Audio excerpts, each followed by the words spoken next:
안녕하세요. 최유나 최여정의 문발살롱입니다. 오늘도 문발살롱에 오신 여러분 환영합니다. 오늘 할 얘기 진짜 많아요. 오늘 주제는 바로 죽음의 네 다이어트. 글자 다이어트입니다. 또 가을이잖아요. 얼마나 입맛이 좋게요. 당연히 다이어트에 대한 강박 이런 거 더 많이 생기는데 일단 궁금해요. 작가님 다이어트 해보셨어요? 다이어트 안 해본 사람은 어디 있을까요?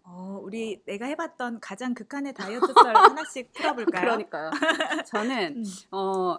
그래도 제 체중에 큰 변화가 없이 제 사이즈를 그래도 유지를 하고 있어서 20년 전 옷도 코트 같은 거 입고 그래요, 지금도. 좋겠다. 그럼에도 고3의 어떤 그 살찜과 식욕의 시기는 저도 제대로 못 넘기고 살이 쪘는데, 그래서 그 겨울방학 때, 그러니까 대학교 입학하기 전에 대부분 그때 바짝 다이어트 빼죠. 하잖아요. 맞아요.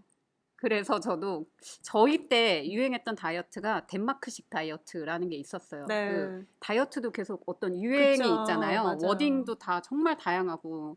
그리고 그 덴마크식 다이어트의 중요한 키워드는 단백질만 먹는다 네. 였던 것 같아요. 그래서 엄청난 달걀을 먹어야 되거든요. 아, 전 진짜 비리다. 계란을 생각만 계란을 정말 싫어하는데 진짜요. 그 정말 고역이었어요. 그래서 계란과 자몽 주스가 왜 지방을 분해한다고 하잖아요. 네. 뭔가 더 길게 이 식단을 소개하지 않을게요. 이건 굳이 효과가 없는 것 같거든요. 아무튼 그래서 저희 때는 덴마크식 다이어트가 되게 유행해서 저도 당연히 따라서 해봤고 정말 힘들었죠. 그렇군요. 네. 저는 나름 그래도 살이 잘 찌지 않는 체질로 그럴 것 같아요. 태어났는 다이어트 해보셨어요? 해봤죠. 완전 많이 해봤고요. 뭐 어떤 걸 해보셨어요? 저는요 계단 오르기가 그렇게 좋다고 하잖아요. 이게 안 움직이실 것 같은데. 얼마나 올랐게요. 그 아파트 22층까지 있었는데 그래요. 22층까지로 올라갔다 내려갔다 그렇게 했어요. 저녁 안 먹고. 근데 되게 건강한 다이어트네요. 뭘 안 먹는 게 아니라 그래도 운동으로 병행했죠. 제가 식욕이 굉장히 높은 편이에요. 그래서 그렇게 운동을 좀 효과를 보셨어요? 계단 오르기? 조금 봤던 것 같은데 뭐 당연히 다시 원상복구가 됐죠. 무서운 요요가 또 찾아옵니다. 맞아요. 다이어트 진짜 평생의 고민인데 왜 우리가 다른 고민할 것도 많은데 몸무게 몇 킬로 찌고 빠지는 걸로 이렇게 고민을 해야 하나 현타가 좀 올 때도 있어요. 맞아요. 그쵸? 네. 그래서 여러분들에게도 좀 같이 고민해 보자고 책을 4권 준비했습니다. 첫 번째 책 소개해 주시죠.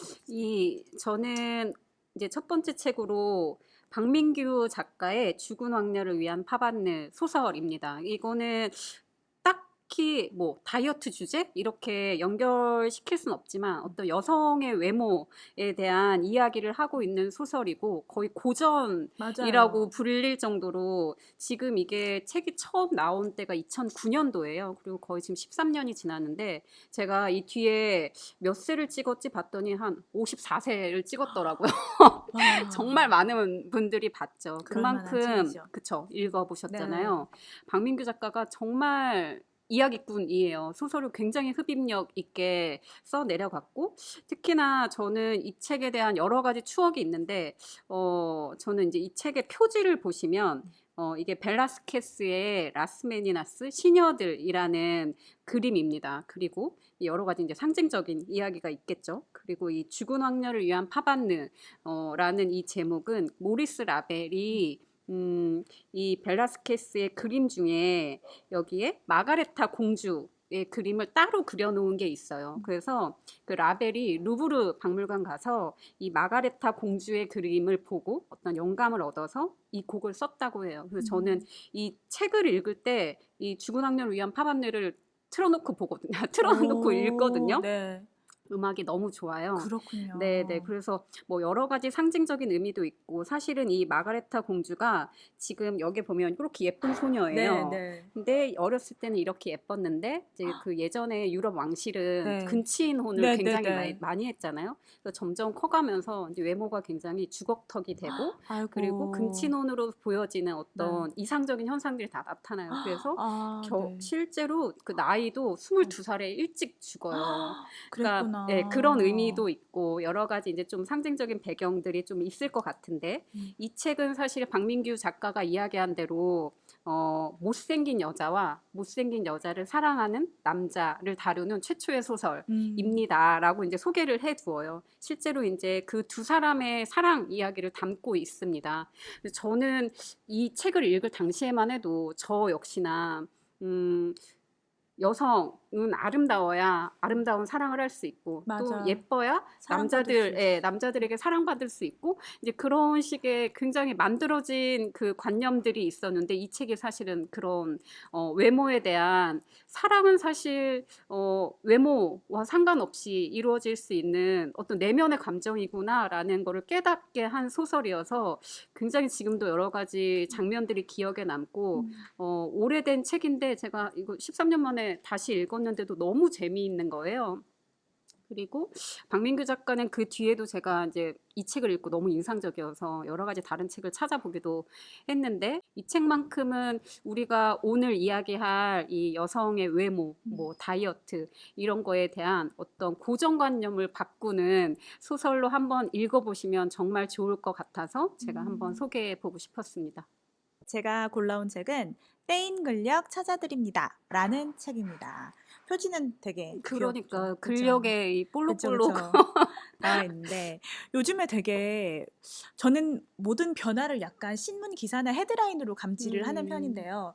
우리가 한 5년에서 10년 전만 해도 몸매 좋은 여자를 수식하는 언어는 뭐 꿀벅지라든지 베이글녀라든지 약간 그런 쪽이었잖아요. 근데 음.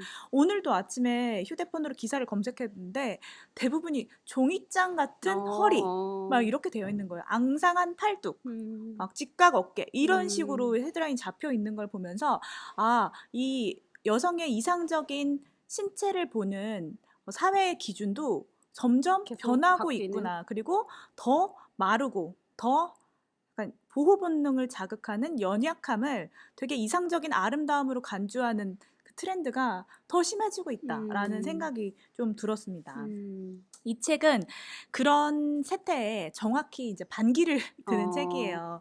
그래서 보면 제목만 봐도 떼인 근력이잖아요. 그러니까 내가 자발적으로 떼준 것이 아니라 누군가가 가져간 근력을 얘기를 하는 거거든요. 음. 그래서 그 가져간 주체로 여자는 하얘야 되고 말라야 되고 가냘펴야 한다라는 어떤 사회적 코르셋 이런 것들을 주목을 하고 있어요. 이 책은 저자가 두 명이에요. 둘 다 그 크로스핏 코치이거든요. 아, 네. 근데 한 사람, 이 에리카 코치라는 분은 그냥 일반적으로 국문과를 나와서 사무직 음. 직장인을 하다가 크로스핏 코치가 된 경우고요. 음. 이 샤크 코치라는 분은 엘리트 체육인 그야말로 음. 체대를 나와가지고 이렇게 체육 관련해서 전문성을 쌓으신 그런 분이에요. 그런데 두 둘 다 사람의 한국인이에요? 두 사람 다 한국 분이시고요. 이건 아. 예명 아. 같은 걸 아. 쓰시는 거고. 그런데 두 사람의 삶의 그 궤적 같은 것은 굉장히 다르지만 겹쳐지는 부분들이 되게 많아요. 이렇게 한 꼭지씩 번갈아 가면서 쓰셨는데 여성분이에요? 둘 둘 다 다? 둘 다 아. 여성이에요. 근데 이런 게 겹쳐지더라고요. 혹시 저 때는 사실 이런 게 너무 공감이 되었던 게 제가 다니던 고등학교는 되게 높은 곳에 있어서 100계단을 음. 올라가야 했어요. 어. 등교를 하려면. 그래서 아이들의 다리가 다들 근육이 무다리. 딱 이렇게 있었죠.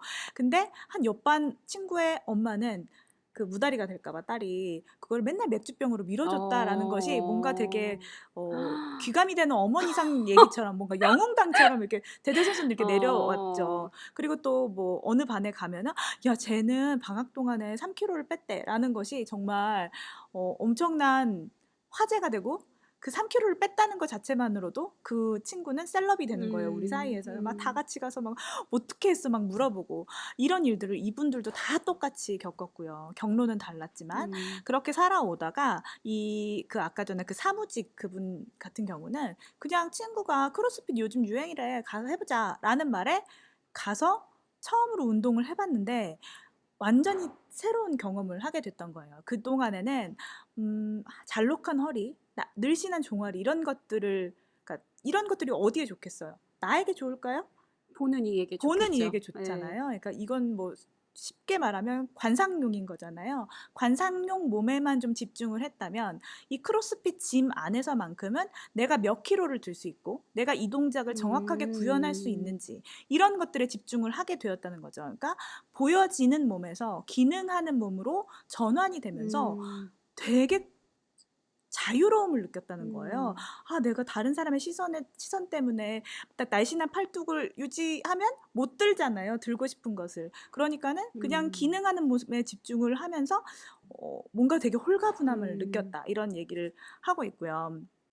그래서 이 두 분은 크로스핏을 그렇게 입문을 해서 엄청난 자유를 맛보고 삶의 가동 범위가 넓어지는 것을 실제로 경험한 이후에 하던 일을 바꿉니다. 크로스핏 코치로 바꾸고 여성 전용 크로스핏 짐을 차려요. 혹시 헬스 같은 거나 운동 해보셨어요? 저는 그죠. 예전에는 뭐 헬스 해봤죠. 다 약간 남녀 그렇죠. 공용이잖아요. 저는 근데 뭐 요가나 필라테스는 어쩔 수 없이 여성이 여성들. 많아서 잘 못 느끼기는 했는데 이 크로스핏 짐이나 헬스장도 남성을 표준으로 설계가 많이 되어 있다는 그렇겠네요. 그 거예요. 기계들도 다 성인 맞아요. 남성. 성인 남성의 손 그쵸. 사이즈라든지 성인 남성이 들 수 있는 중량을 기준으로 해서 모든 것이 갖춰져 있기 때문에 여성들의 어떤 가능성을 제한한다는 거죠. 이런 거예요.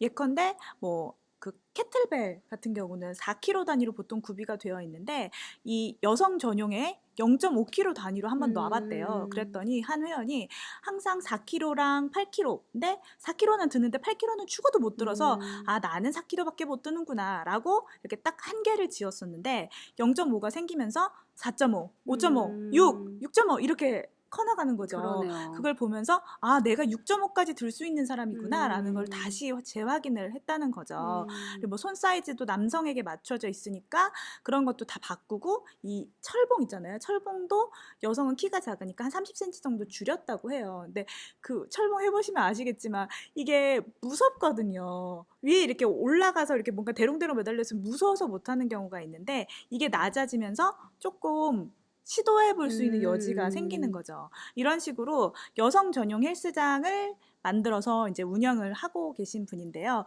제가 이 책의 저자들은 너무 흥미로워서 한번 실제로 인터뷰를 했었어요. 그랬는데 그 짐에 가서 했죠. 근데 뭔가 되게 익숙하면서 익숙하지 않은 거예요. 되게 친숙하지 않은 무언가가 있었는데 없었어요. 거울이 없었어요. 다 그냥 거울 없이 까만 벽이더라고요. 그러니까 내 정말 근력, 스트렝스 이런 것에만 집중할 수 있게 딱 환경이 조성되어 있어가지고 되게 좀 색다르다라는 생각이 들고 나도 근력을 좀 키워보고 싶다 이런 생각도 많이 들었던. 네. 여기 보면은 그 여러 가지 이야기들이 나오는데 최근에 그 바디 프로필 많이 찍잖아요. 바디 프로필 찍어보셨어요? 아니요. 저는 아예 전 엄두도 찍을 못 생각 내는데 없습니다. 되게 그 바디 프로필 찍는 것이 자기 관리, 자기 통제를 잘하는 사람인 것처럼 되게 추앙받잖아요.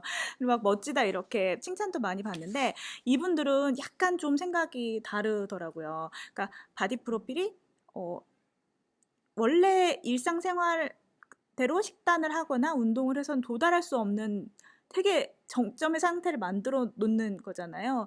그래서 별로 좋은 것 같지 않다라는 입장을 갖고 있어서 새로운 시각을 만나기에 되게 좋은 책이었던 것 같습니다.